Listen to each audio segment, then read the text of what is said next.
She was crying in a torn wedding dress, barefoot on the side of a two-lane road, mascara running like war paint down her face, soaked to the bony if you've never seen a runaway bride outside a gas station in the middle of a rainstorm. Well, you're not alone. I almost drove past, I really did, but something in the way she was hugging herself, knees tucked in, face pressed against her arms, made me slow down. Call it intuition, call a lifetime behind while seeing things you can't unsee.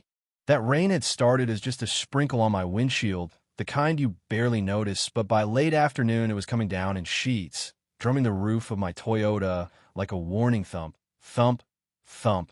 All I wanted was to finish my shift, heat up some leftovers, maybe read a chapter of that book I never finish.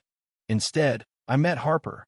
Yeah, Deshaun Carter, that's me, quiet, 6'2", brown skin, tired eyes, been a driver for over 20 years, everything from city buses to rideshare apps. I stick to back roads when I can, fewer people, fewer questions, but that day I saw something white flutter through the rain, just a blur, and instinct made my foot hit the brakes. I eased the car over, rolled the window down halfway, rain misting inside, the smell of wet asphalt strong as regret. "You all right, miss?" I called, already thinking, is this a setup? You hear stories drivers getting lured, but she looked too raw, too broken for this to be an act. She lifted her head, blonde hair plastered to her cheeks, mascara smeared, a cut on her lip, but those eyes, they were just lost, like she'd run out of places to hide. "Can you drive?" she whispered, voice so quiet I almost missed it. "Please, just drive." I hesitated for a heartbeat, then unlocked the doors. She slid into the back seat, clutching a soggy bouquet in one hand and a small, water-stained envelope in the Otherno purse. No phone, just the dress and the envelope in the rain. She curled against the door, shivering. I handed her an old towel from the back seat, never thought I'd need it for a runaway bride. But hey, that's life, and she wrapped it around herself. "Where to?" I asked. "Anywhere but here." I nodded.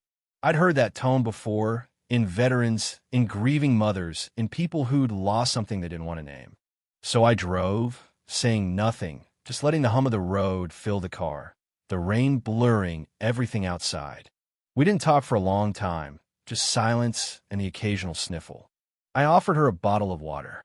Her hand, pale and shaking, brushed mine for a second as she took it. "Thanks," she murmured. "You're safe now." I said sounded strange, coming from a stranger, but I meant it. Her phone buzzed, the screen lighting up with a name, Graham. She ignored it. Then, as the buzzing kept coming, turned the phone over, face down on her thigh, pressing it like she was snuffing out a fire. I didn't ask. Grief doesn't need an explanation. After a few miles, she spoke again, voice barely above a whisper. "Could I take her to the Redwood Motel, out by Highway 8? I knew the place, old, paint peeling but discreet." "I'll pay you," she added, almost like an afterthought. "Let's see you drive first," I told her.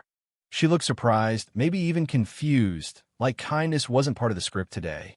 She pulled the envelope out of her dress, kept turning it over in her hands, thumb brushing the edge like it held her last lifeline. "You all right?" I asked. She shook her head.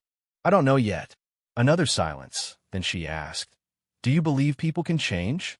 I thought about it. Some try, but not all should be given the chance. She nodded, staring out the window. "He said he loved Mariah before I found out the truth." I didn't ask more.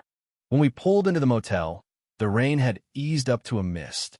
I parked in the corner, got out with my umbrella, and held the door for her. She stepped out, clutching that towel, knees shaking. At the front desk, I dropped 2 bills, got a key card for room 6. The clerk didn't Curry had seen it all. Harper scribbled her name on the check-in slip. Harper Collins Manning. The name hit something in my memory, but I let it go. On the way out, she dropped the envelope, contents slipped out, just a flash. Collins Manning Family Holdings Trust, confidential asset protection clause. I handed it back. Her fingers trembled as she took it, eyes meeting mine, exhausted but with a flicker of something, fear or shame. Hard to say. "Thank you," she said, and I just nodded, figured you needed it. As I drove off, that name Collins Manning kept echoing in my head. Old money, old power, the kind of family that builds walls you can't see over.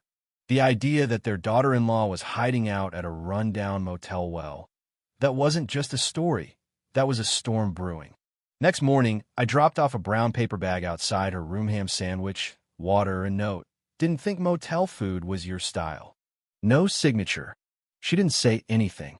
Next day, I brought coffee and a bag of clothes from the discount store. She accepted both in silence. But by day 3, she was waiting outside.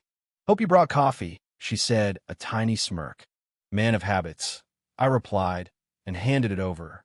We sat on the bench by the ice machine, just watching the rain, her in a cartoon lemon t-shirt, hair in a messy bun. "I guess I owe you a story," she said, fingers tracing the rim of her cup. "You don't owe me," I said. She shook her head. "No, I do."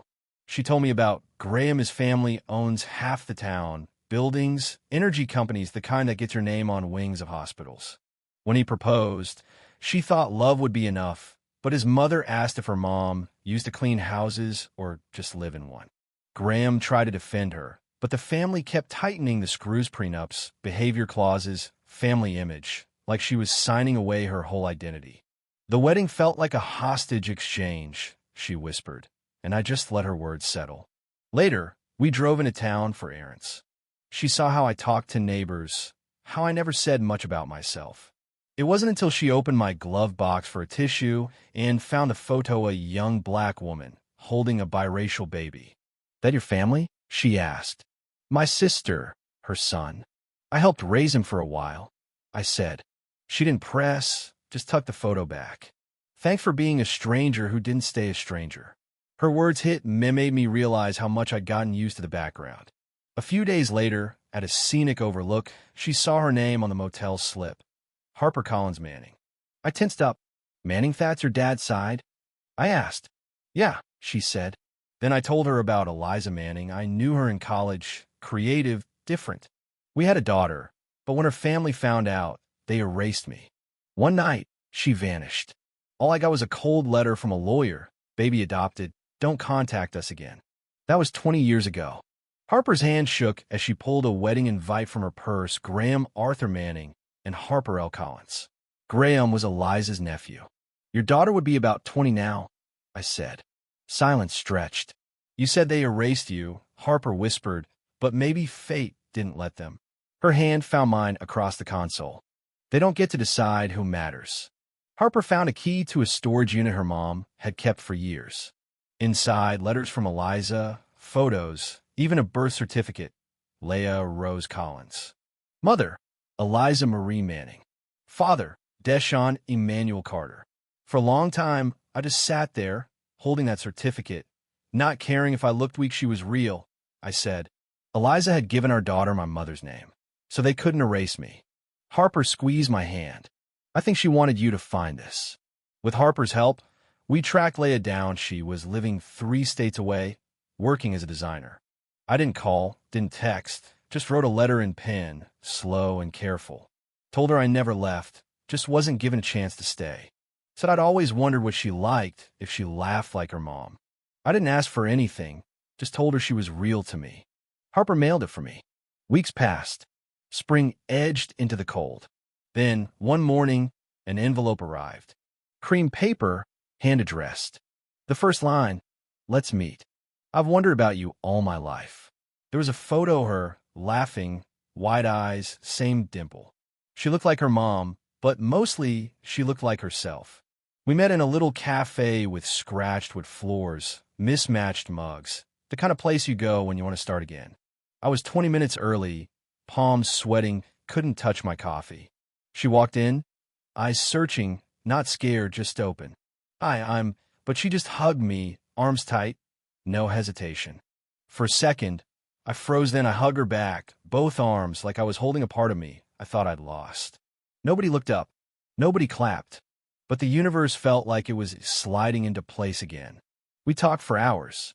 About Eliza, about everything and nothing, about music and old dreams and favorite foods. At one point, she pulled out a letter her mom's handwriting. "If you want to know where you come from, look for the man who never got to be your father." My voice broke. "I'm still learning how." She smiled. "We both are." When we finally stepped into the rain, she turned to me. I don't know where this goes, but I'm glad we found each other. I said, me too. And for the first time in years, I wasn't driving away from something, I was arriving. So, what do you think? Can people change? Or do they just finally find the pieces they were missing all along? Tell me in the comments. Was it right for Harper to walk away? Did the Manning family deserve to be exposed? Or do some secrets belong in the past? I want to know how you'd have handled it. Let's talk about what justice really looks like out here, in the rain, where real life happens.